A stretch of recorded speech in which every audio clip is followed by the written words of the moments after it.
Okay, let me share my screen. Can everyone see my screen okay? Yes. Okay, awesome. So welcome.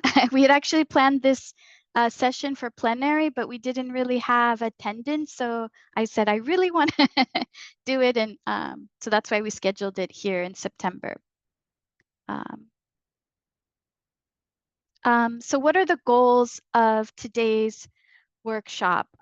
The first is to review the DEI in curriculum models, principles and practices framework.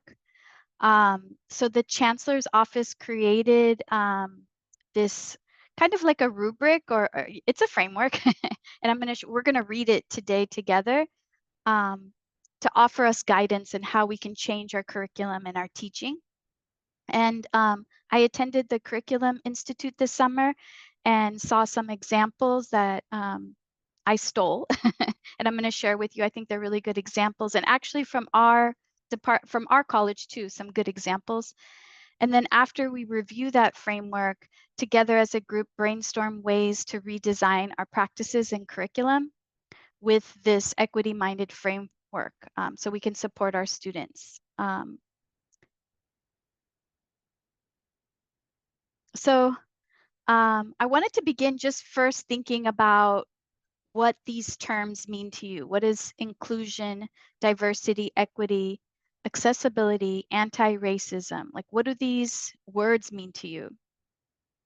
And what changes would you like to see in curriculum and teaching practices? So I just thought like maybe we'd start and have like a small discussion.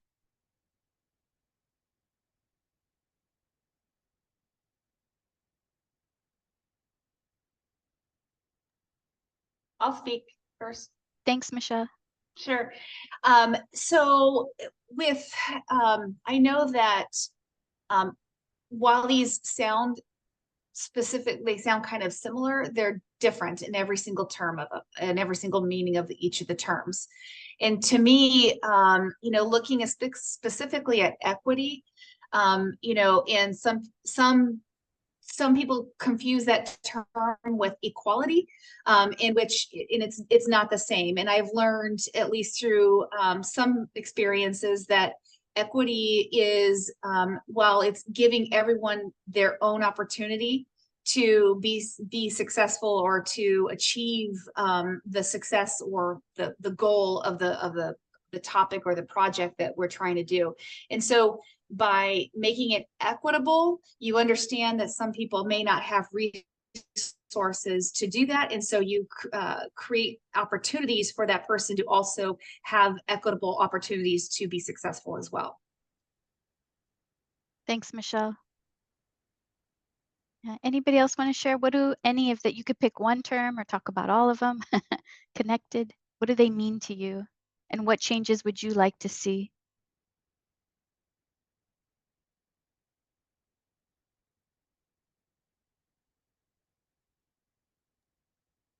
Vicky, I will talk about equity a little bit.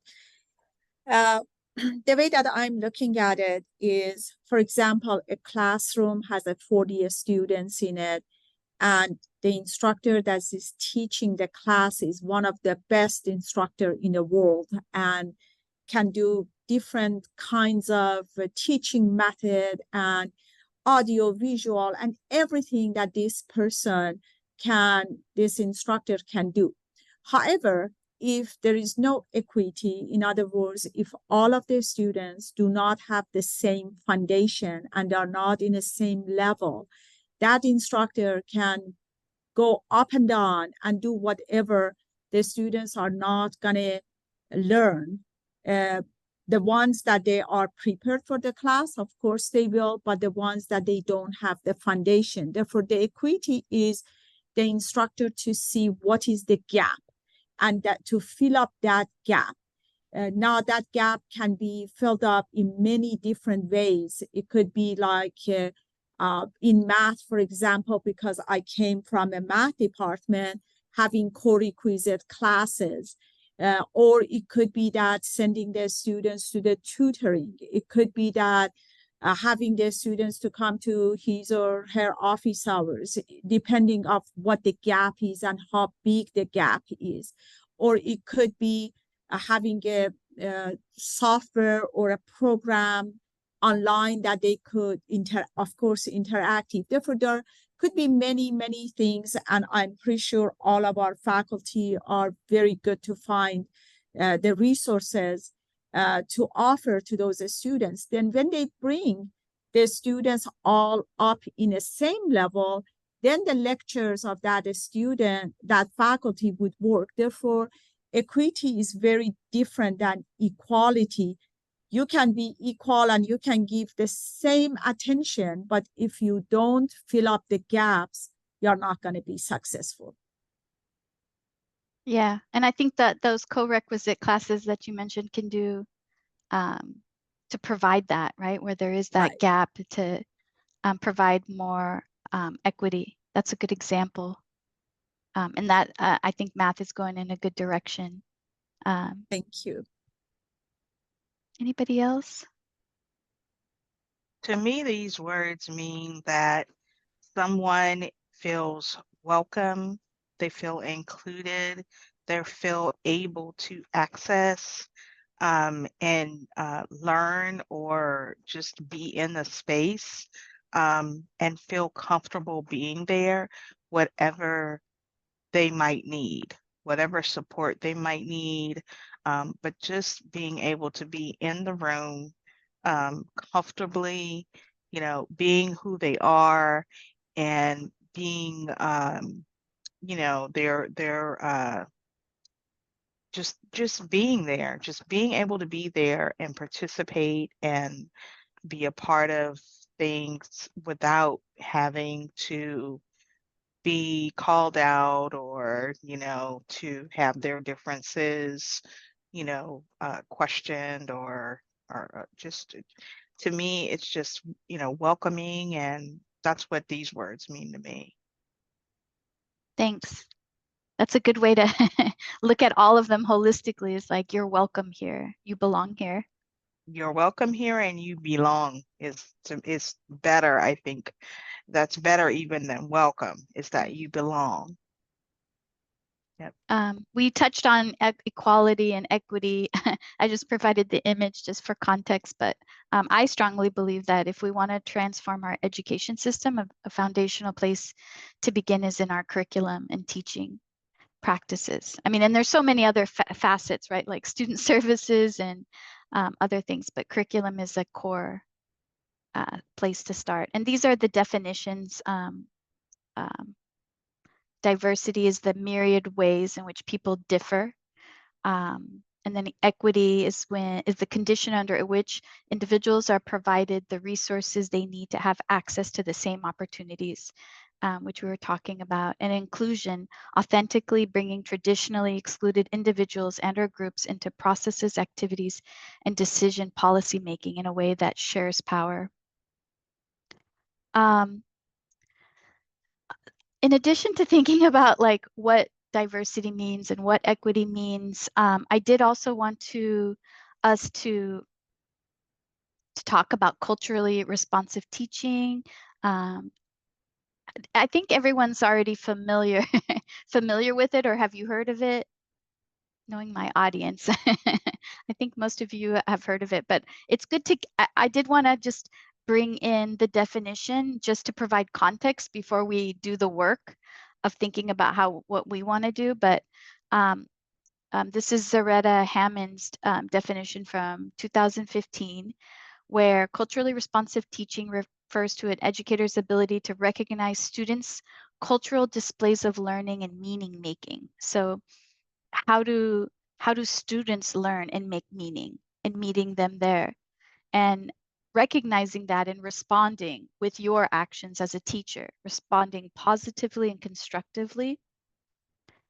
Third, use cultural knowledge as a scaffold to connect what the students know to new concepts and content in order to promote effective information processing. So we don't learn in a vacuum, right? So even when I'm learning, I'm always connecting it to something that I already know, or who I am, or my experiences. So doing that is important as an instructor, and then also creating a safe space for learning. And Geneva Gay, also one of the most important scholars in culturally responsive teaching, notes that when academic knowledge and skills are situated within the lived experiences and frames of reference for students, they are more personally meaningful, have higher interest appeal, and are learned more easily and thoroughly. So I think it's important to keep this in mind and to apply this approach when we're thinking about how to change our teaching. Okay, so this is the framework provided that was created in 2020 by the Chancellor's Office. I'm going to put this in the chat.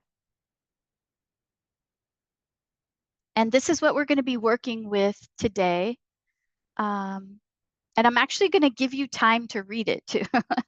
I know some of you have to leave, but at least you'll leave. I know you're leaving in 10 or 12 minutes, but at least you have the framework. And I do want to mention this chart is not exhaustive, okay? And it's actually also not a mandate either. It's a model and tool of transformative principles to frame curriculum and classroom practices at local levels. So this is, we can add to it, we can change it, it's just kind of like a tool that we'll use, and also, but we don't have to exactly follow exactly, is what I want to say. So what I want to do is, the focus. So the focus of the chart is to acknowledge the inequities of historically marginalized racial and ethnic groups and provide a tool and support structure to have conversations at your campus. So that's what we're doing at Palomar, and that's why I brought this here. So we can look at it to examine our current practices and support, to do an analysis and maybe change and try to change. Okay. All right, so how to read the chart. So let me pull up the chart again. Oh.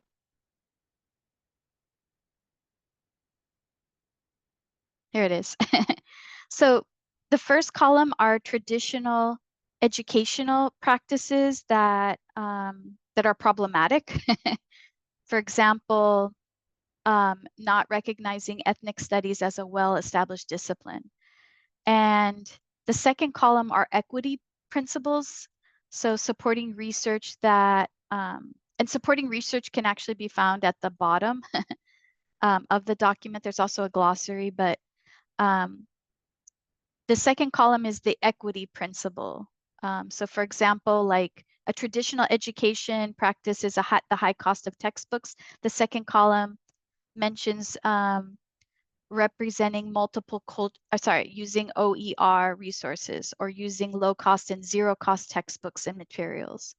Third column is what we're going to focus on today too, is culturally responsive classroom practices. So this is your opportunity, like these are like recommended actions for what you can do.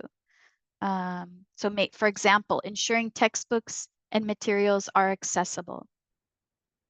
And it goes, so those are the columns. And then there's different areas. So when you read the text this way, so this part is like about textbooks.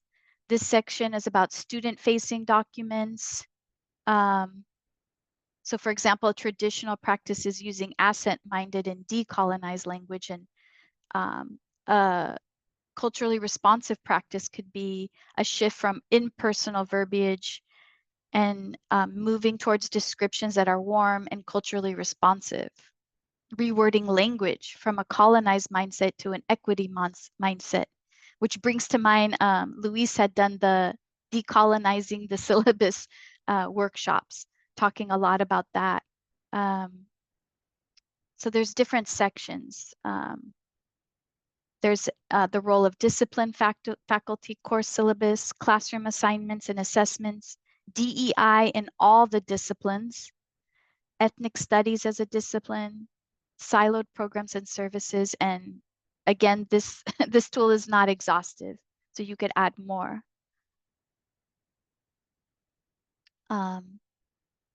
Any questions so far about the framework?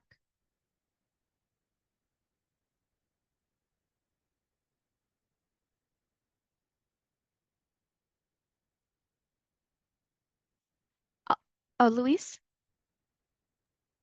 I don't want to derail your vision.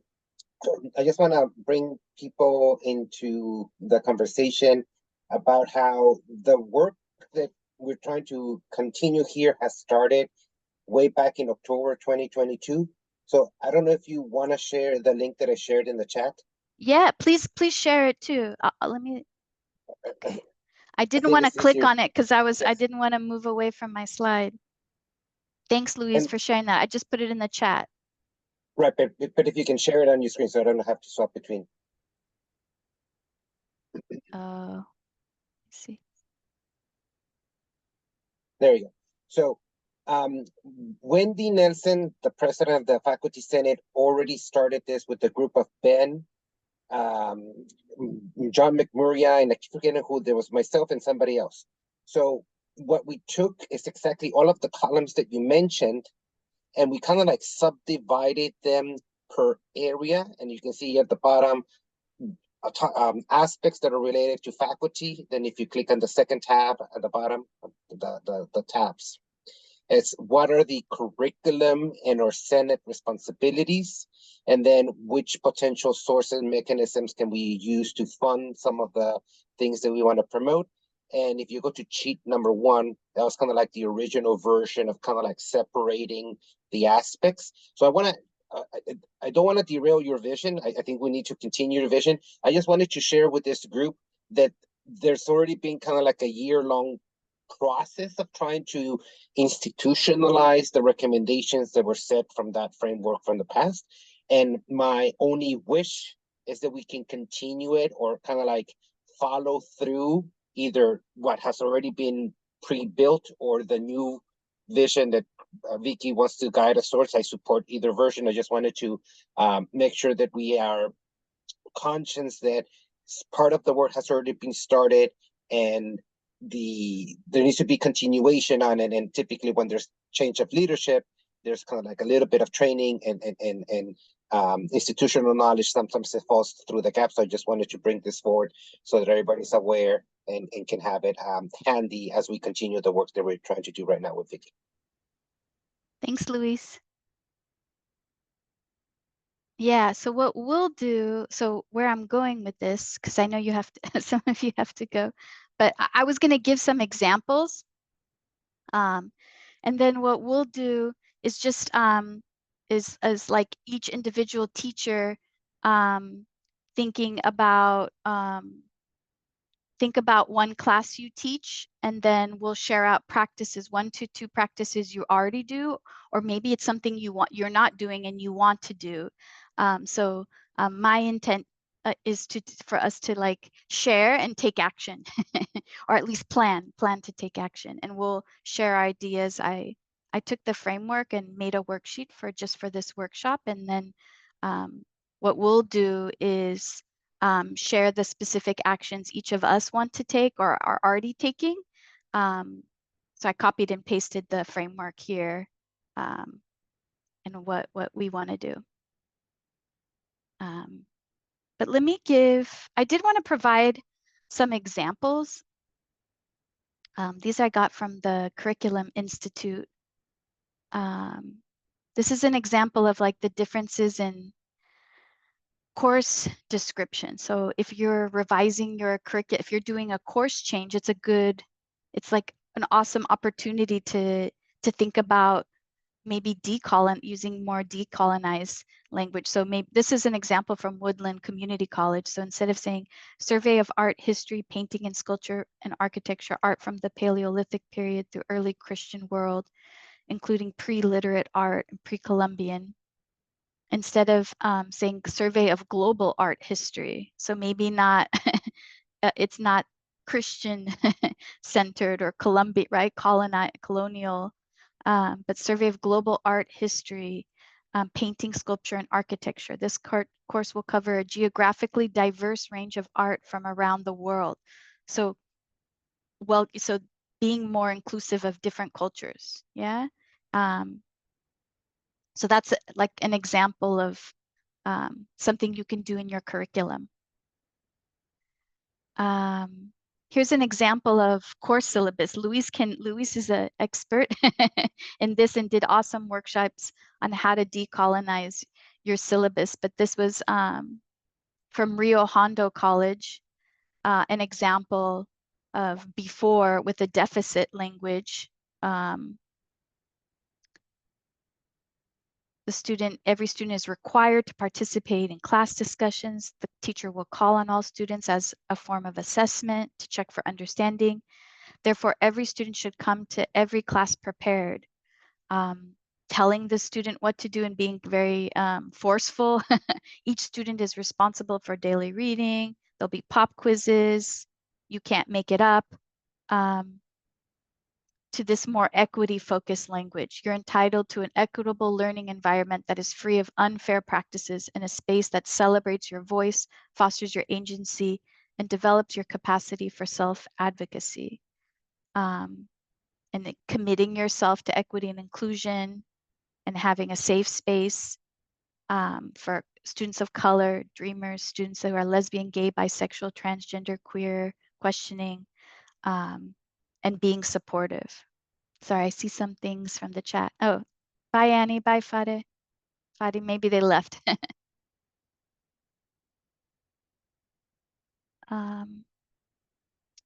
Another aspect of the framework is thinking about how we can incorporate DEI in all disciplines. So, for example, one thing might be, well, how can I include, I'm teaching physics. Like, how can I incorporate DEI in a physics class or even a math class? And this is an example from our college, from the Math 100 classes, where, I don't know, Luis, you're here. I don't know if you were involved in writing the curriculum or changing the curriculum from math. Yes, I wrote the new. What happens is we were doing the redesign of the enhanced courses, and at the meantime, we also launched the normal Math 100. So the normal Math 100 should also have the same SLOs as Yes. the enhanced one. But yes, I was involved in that transition, and part of the goal was exactly what you mentioned: change the course description. We also changed the description to be way more inclusive, and we were a little bit intentional to widen the kind of like narrow vision so that we can possibly have a specific SLO that is DEI focused, while the other ones weave it in as much as we can throughout. Like, I really like this, employ a wide variety of mathematical strategies. So it's not just one strat, I mean, I feel like people learn in different ways, right? So I like that. And describe important contributions from both historical and current people from diverse backgrounds and cultures. Whereas before it just said describe important historical figures. So this includes more cultures, is more diverse. And then this last one, I really like that it focuses on that discuss, identify, and reflect on practices, including but not limited to affective domain, metacognition, study skills. So, because those are so fundamental to student success that this kind of reminds me of the culturally responsive teaching, like meeting the students where they are, right? And providing them, not assuming that they have the study skills, right? Another example I took from the Curriculum Institute, and this is related to instruction and how we assess students. So this was a before. Most sociology courses already include explicit multicultural and social justice content objectives, and OER materials are available, but content is only half the battle. Like, how do you instruct? How do you evaluate students? And then maybe us thinking about our methods of instruction and evaluation. Do they reinforce historically racist, sexist, exclusionary higher ed practices? So when I was an undergraduate, I remember it being very lecture heavy. but maybe we can think about changing that, right? Having more discussions and group work, collaboration. Assignments and grading are objective, so not always, right? And then students can share perspectives and opinions, but it doesn't count towards the grade. So in the shift to more student-centered focus, maybe doing more in-class polls and feeling thermometers that are anonymous to see where your students are at. Online discussions with required replies, small breakout rooms. And I like this last one, added and rewarded are multiple opportunities for student self-reflection and course feedback. So like having that as a part of your course, student reflection, so that as a teacher, you know what they need, what have they learned, and if they are struggling, you can go in and help. Okay, so we have, what time is it? An hour? Yes, we have an hour left. So the first task is I just want you to take time. I know some of you, Luis has read it already, but the rest of us maybe have not, is I just want you to take, I don't know, 10 minutes, 5-10 minutes, and read the chart.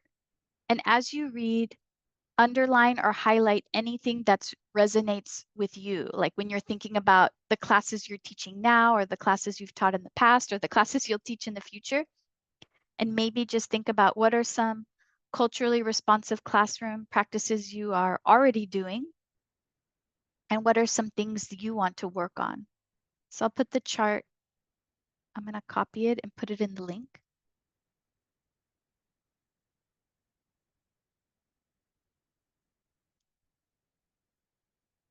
And we'll take about 10 minutes to read it over. Maybe five minutes?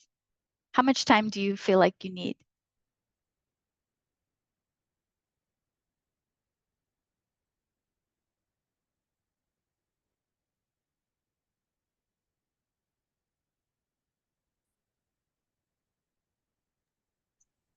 Five is good. We can focus on the one that interests us and then focus reading more on that one.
Okay, what I wanted to do next is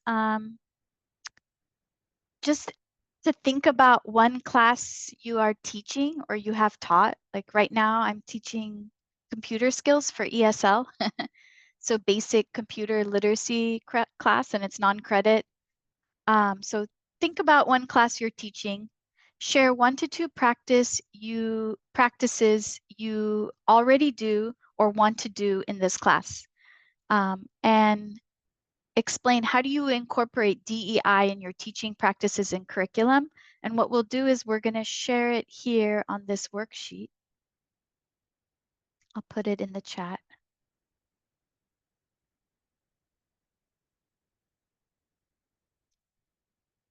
You can write your name next to your idea, or you can remain anonymous. But the kind of goal, we're a small group here, but we're small but mighty. Just inspired and get ideas from each other. And then we'll share out with the group. I didn't know how many people, so I'm not going to pick, maybe everyone can share with the group.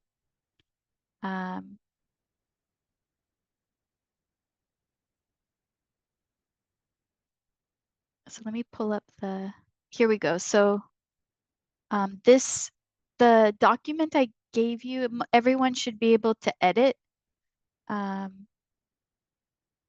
so we have our traditional educational practice, the equity principle, and then here you can choose a color. I chose blue, or if you want to be the black color font, whatever you want. If you want to put your name, you can. And then here you'll write the specific actions you have taken or will take. So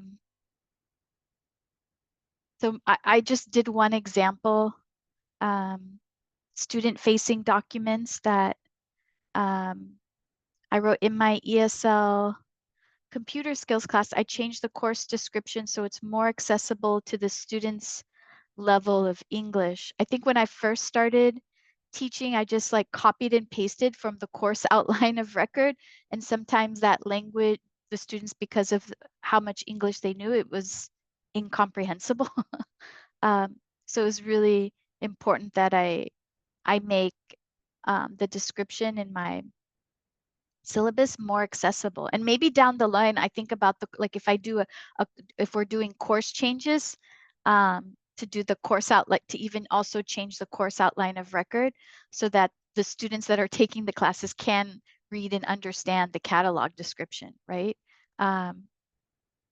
So that's something I did. And also in my syllabus language, even I wrote something like, don't worry if you don't know anything, you don't know how to use computers or don't know these skills.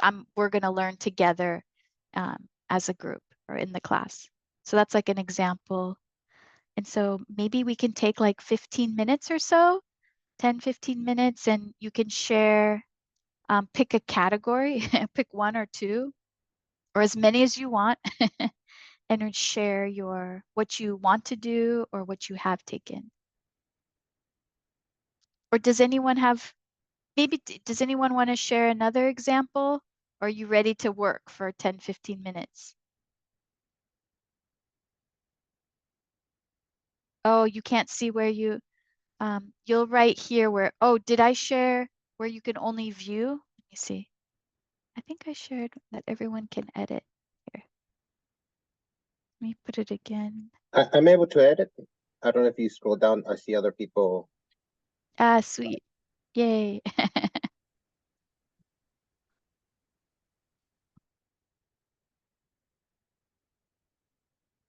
Michelle, do you see where to write now? Okay, awesome.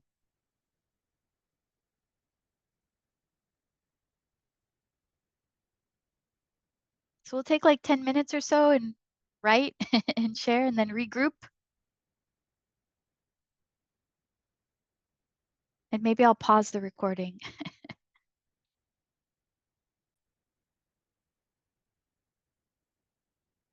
Oops.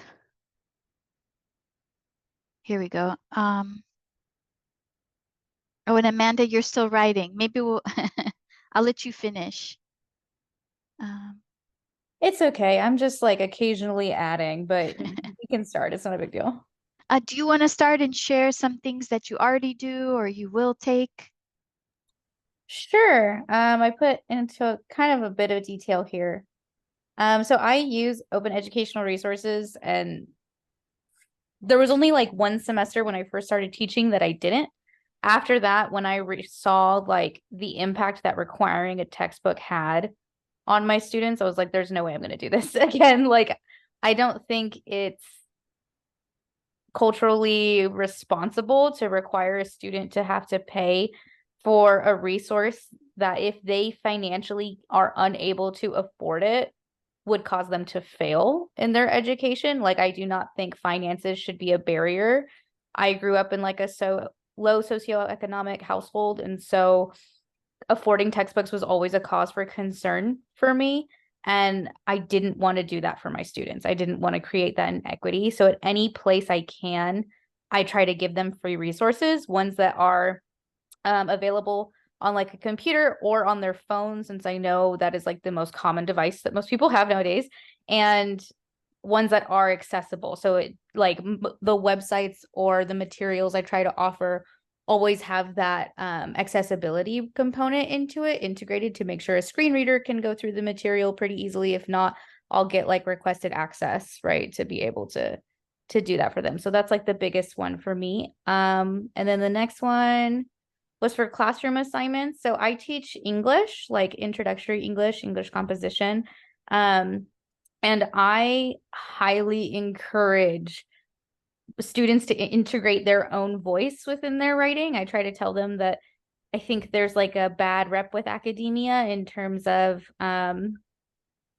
like they come to college thinking they have to write a certain way and talk a certain way and conform to these patterns that they see in like articles and journals. And I'm like, absolutely not. I want you to use your own experience as you grow and learn as a scholar yourself, and use it within your essays. So that's a big thing for me. I always try to incorporate like, how does this relate to your lived experience, the content that we're focusing on in class or we're reading about or practicing writing with. And then I highly encourage revision. I try to get students to see that the things they got quote unquote wrong, I hate saying that word, but wrong, like, are opportunities for growth. Like, try not to limit yourself in that way. So I definitely like see revision as an active part of the learning process, because there's no way to learn if you don't get things wrong to begin with, in my head.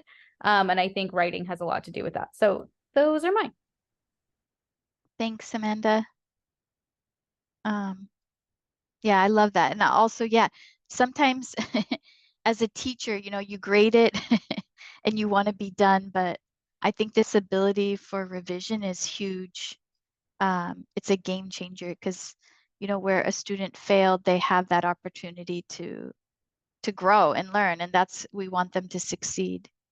Okay, and then maybe Cheryl, do you want to share? Well, I don't I don't really teach, but not students. Well, I do. Anyway, yeah, so first, just this is not stuff that I actually do because I don't have a class, but I would suggest engaging students to offer interesting reads or things that they've read or seen in the class materials. Instructors don't know everything that's out there, and there are things that speak to students that instructors don't even know. So allowing students to actually have input in relevant class materials, I think, is a way to put them at ease and also offer their perspective to the rest of the class and the instructor. That's a good point that I hadn't thought of, or I haven't thought about, but it reminds me of one class I had a student. I don't remember what we were doing, but then she's like, "Oh my gosh, teacher, this reminds me of this show Unorthodox on Netflix," and it gets the students so excited. So it connects like what they see or what they've read, and I think it makes it more meaningful Yeah, when they can connect it to what they've seen and saw, or yeah, and a lot of providing times, opportunities for that. yeah, and a lot of times they kind of speak the same language, I mean, we do have non-traditional students, you know, in classes, but from a student perspective, you know, I think sometimes that, you know, that language is kind of normal, you know, normalized amongst the students, and, you know, they look at it as, you know, it's just another way to learn and to draw, to make connections. So, yeah. Thanks. Let's see. And then Michelle, you wrote in the chat. I don't know if you want me to copy it and paste it. Any, you want to learn more about, or do you want to share what you? Yeah, I mean, one of the things that when I started this semester is, you know, trying to, you know, I got the information about the classes like somewhere around the middle of July, and, you know, trying to find, you know, just starting and being onboarded, trying to find syllabi and books that were already in progress in the classes, for the classes that I had. And the hardest thing I think was trying to find something relevant. I teach administration of justice, and it has changed dramatically. And so some of the books that were being presented as, you know, books for the class were really not current. And it doesn't do the students any good to talk about things that in the past, especially when we're talking about all of the changes in policing now, social justice, social reform, and police reform, and everything else. We need to keep current with that. So I think my hardest job getting started was trying to find books that were not like $150, $200 a book. It was crazy. And I mean, I can't afford that. And I was just thinking, how do, students just coming out of high school, working a job and doing this part-time or full-time or whatever, how are they going to afford this? So I think, looking back at some of the books that, I put on the class, I have one class that is all just the book is actually uploaded onto the course itself, in which I think the students appreciate that. And then I have another course where I'm using open educational resources and putting that in there for the assignments and for resources for their research. But there's a couple of other classes that the books are probably right around $100, and I just don't think that's right. And so just getting on board and everything, I didn't really understand how Calm worked. And now I'm learning more about it. And I really want to make sure that that gets implemented into my spring classes, because the book costs are just, it's ridiculous. So that's one thing for me. And then decolonizing, I know I went to a couple classes before plenary. We were, doing all the classes before that, the first week of classes. Looking at the decolonizing, it looks like a lot of work. And so I want to learn more about it, but I'm also afraid to take on all that work because, there's just so many other things that I, want to focus on as well. I like what Amanda was saying is, be your own voice. And in many of my courses, especially in the discussion questions for my online courses and in the in-person courses, I recognize that people bring a lot of experience to the classroom, especially when we're talking about some of these very controversial topics in administration of justice. And, creating that safe space for them to talk about these things, good or bad or indifferent or whatever it might be. It may not be what everyone agrees upon, but they have to have that space, that open space, to allow for that expression of how they feel about a certain topic. So I try to make sure that is what my classroom allows for. So I'd like to learn more ways to implement that into the in-person classes as well. Thanks, Michelle. And in the course outline of record, there's opportunity, there's a section on assignments and textbooks and other readings. So I feel like also, when it's time to review or change, when we're up for changing, we can also consider, including titles of open educational resources or or even the type of assignments that we're giving for these classes that and I know also, Luis, you can correct me if I'm wrong. I feel like in the library, didn't we have like Palomar College library? Isn't there like a link to what other departments have been doing with DEI?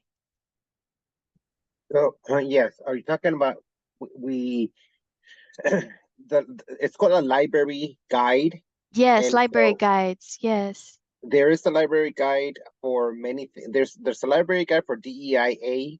Now, I don't know how well updated that has been, but I Okay. know that in the nuts and bolts training that we had, I shared with the people who attended the subsection that had the decanalized syllabi, the about like 30-ish representative of different decanalized examples of syllabi, but I don't know what else do you wanted to share beyond the library guide of the EIA. That's what I meant. Yeah, the library guide for the DE. Yeah, probably. I remember I had looked at it. Where is it in the? Um, do you know where it Yeah, is? it's not that intuitive to search directly from the Okay. menus. I think they call it DEI or IDE. I can't remember. I always go through the links Okay. because I never find it this way. Okay.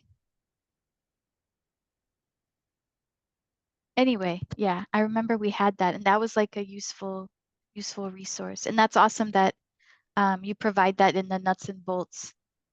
Okay, and then Luis, do you want to share? Yeah, I think that one of the things that I've tried to do is demystify the which courses can you talk about DEIA. Um, Many of our faculty peers have the notion that like if you teach like an ethnic study course, Chicano studies or Africana studies or whichever, like yes, obviously you can touch upon it. I know that many in the English department are very conscious of like they need to be kind of like in the forefront because it's one of the courses that everybody needs to take, and they deal with some DEI issues in English courses. So kind of like the humanities and other areas, people feel comfortable doing that. But I've had so much resistance from my peers in the sciences, and it's not just the math department, but chemistry or physics, where they just don't see that. I think the biggest concern is twofold. They don't have the time because, and I'll be honest, I don't know how jam-packed other courses COR is, but sciences is like if you don't get to see like one subsection of this particular unit, people have the notion of, oh, you're going to fail like the next science course that you need to take, either in math or physics or chemistry, whatever you're teaching. So it's like they're stuck in their ways of kind of like content. You can't touch upon anything else but that. And I try to reframe it and kind of like there's kind of like two sides of the word humanizing STEM. There's a natural movement where humanizing STEM is kind of like sharing the story of people who do science and kind of like, yeah, like share a little bit of your story. Like I tell my students that I failed both in undergrad and grad school math classes, yet I was able to finally get my master's degree. So just because you failed and need to repeat a course is not the end of everything. Sometimes the material was so advanced that I needed time for my brain to kind of like assimilate it. And the second time I took it, things clicked and then I was able to advance type of thing. But they don't hear that. They assume like, oh no, math, you need to get the answer right the first time. If you're not, then you're dumb or slow or any other things that people kind of like self-attribute beyond the scope that people have math anxiety and other things. But the other part is we also sometimes have the names of many scientists like Einstein and other people like, oh, so famous, but they're typically white European men that contributed to something of the science, but they are not the only contributors of science. Typically, people of color and from different regions have contributed things to mathematics that sometimes students don't know. I'm a little bit privileged in the aspect that one of the classes that I teach the most is the one that you mentioned about Math 100. There's a subsection that literally deals with history of math. And I tell my students, like, do you know where the word algebra comes from? And I tell them that it's medieval Mid-Eastern polymath and scientist called Mohammed ibn al-Khawarizmi was the author of a book, and in his last name, al-Khawarizmi, is what we use for algebra and algorithms. And so they don't see that. Like, how is it possible that an Arab scientist, medieval polymath, was kind of like the creator of the word algebra? They might think, oh, it's just something that Europeans invented, but no, it's kind of like a long history and contribution from different scientists and people around the world. So I try to convey that so that they can like realize, hey, they have a portion of that. That's why the recent movies that have kind of like Hidden Figures and many other movies that have kind of like tried to showcase people of color in science that have gone through a lot of tribulations and a lot of like resistance within their own kind of like peers in order to succeed. And finally, the good thing about science is that it's evidence-based, and kind of like the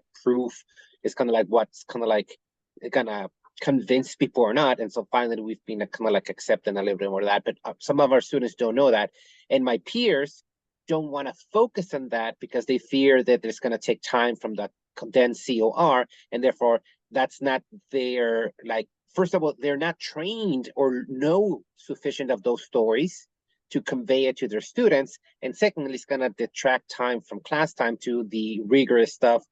And then they also have kind of like the notion of the content has to be pure. Like I can only teach you pure physics in the abstract sense, chemistry or biology, kind of like come in, do the work, do the formula, do the lab, and get out. And kind of like there's kind of like a disconnect. So one of the things I try to do is convince my own department to kind of like go in at a deeper level. And I've had a couple of allies, but not the whole department has this vision in comparison to other departments in our college. So I need also my help as a wider district endeavor to try to convince more of the MSc division to go into this route, because it does take time and effort to transform your classrooms.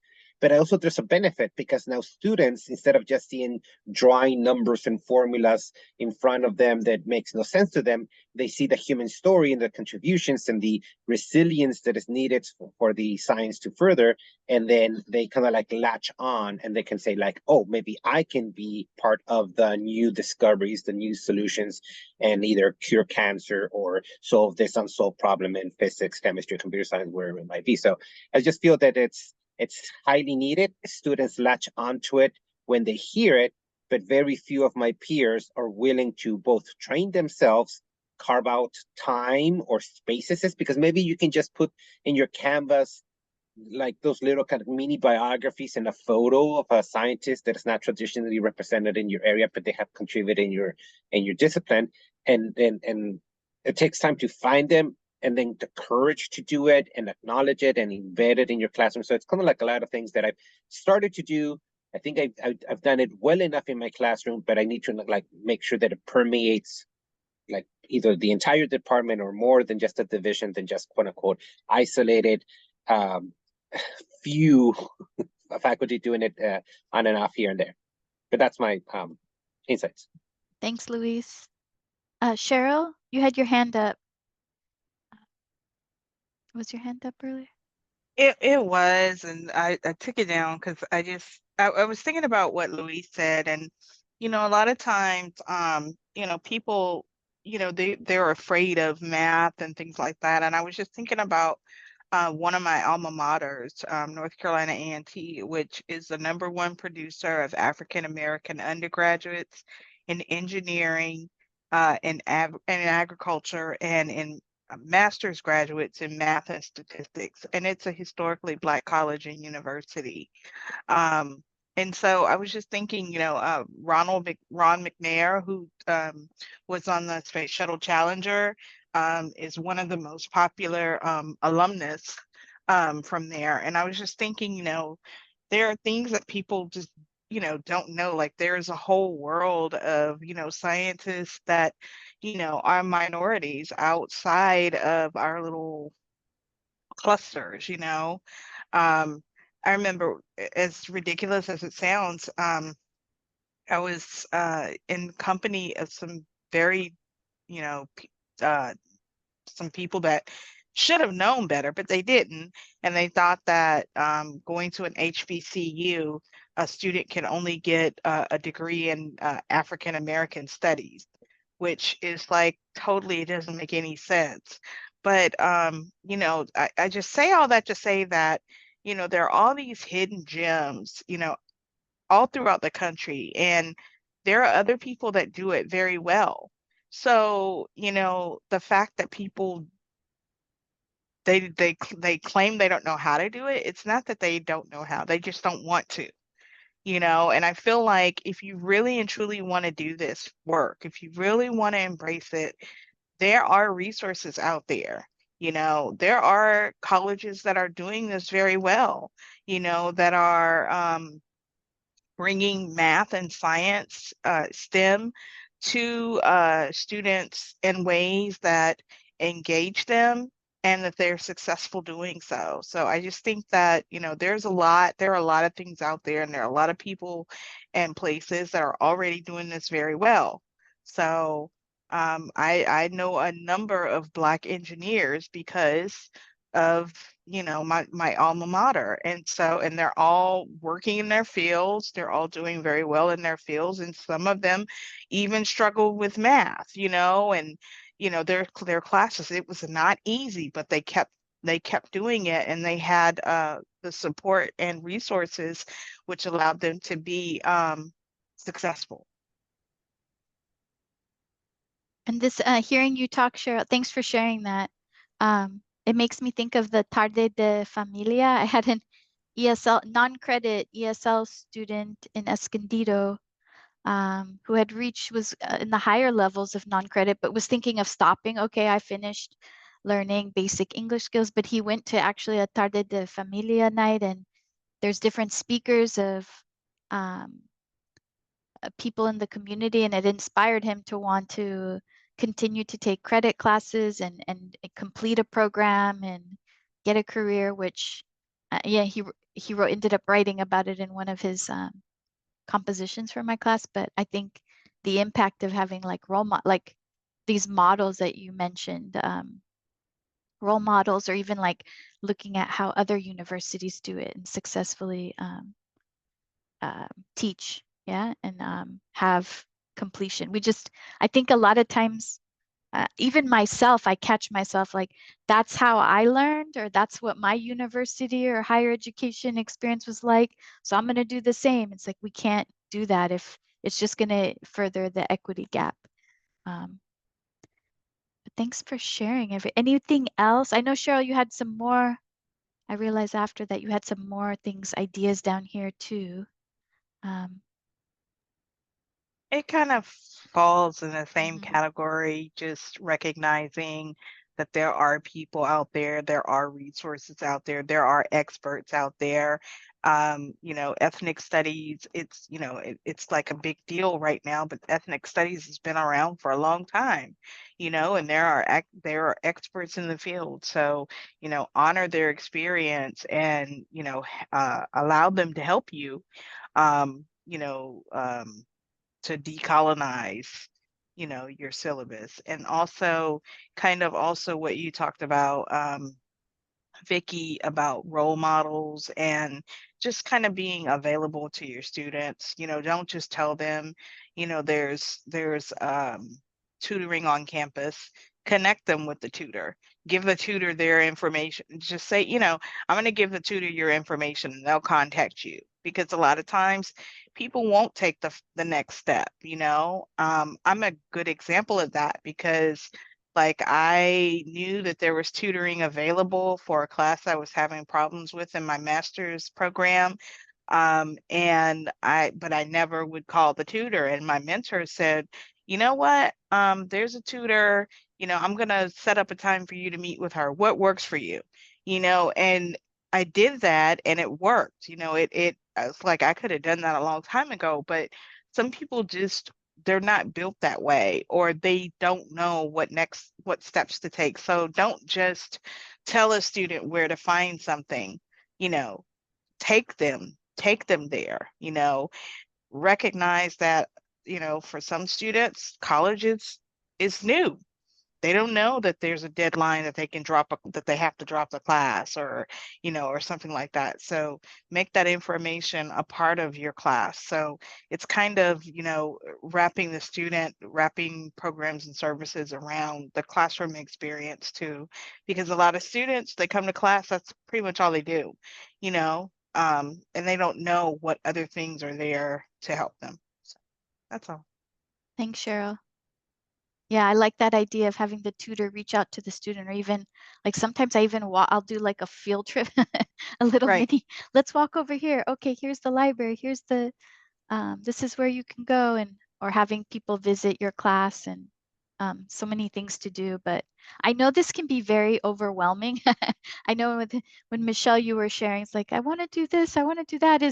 For me, it's like sometimes I feel bad that I want to do more, but even the little things that you can do is each semester, I feel like I add more and more, right? Or I'm conscious in the things that I do. So it takes time, but it's work. And I'm glad you all are here and on board. And those listening to the recording, I hope you got some inspiration and have ideas. And you're welcome to share ideas too, because I will email this to everyone along with the recording. So even if anyone's not here, they can add. Let's see. Yeah, I just had found this quote from Zaretta Hammond, and I just wanted to conclude this session with this thought. Like, too often we focus on only doing something to culturally and linguistically diverse students without changing ourselves. Remember that even as educators, we feel anxious, fearful, confused, and overwhelmed as we step outside of our comfort zone. And I just encourage you all to embrace the stage and use it as a time for inquiry and reflection, because this too shall pass. And I provided in the slideshow a link to at the Curriculum Institute. They had a DEI and curriculum presentation. And then also this is a link to that framework that we read. Any questions, comments?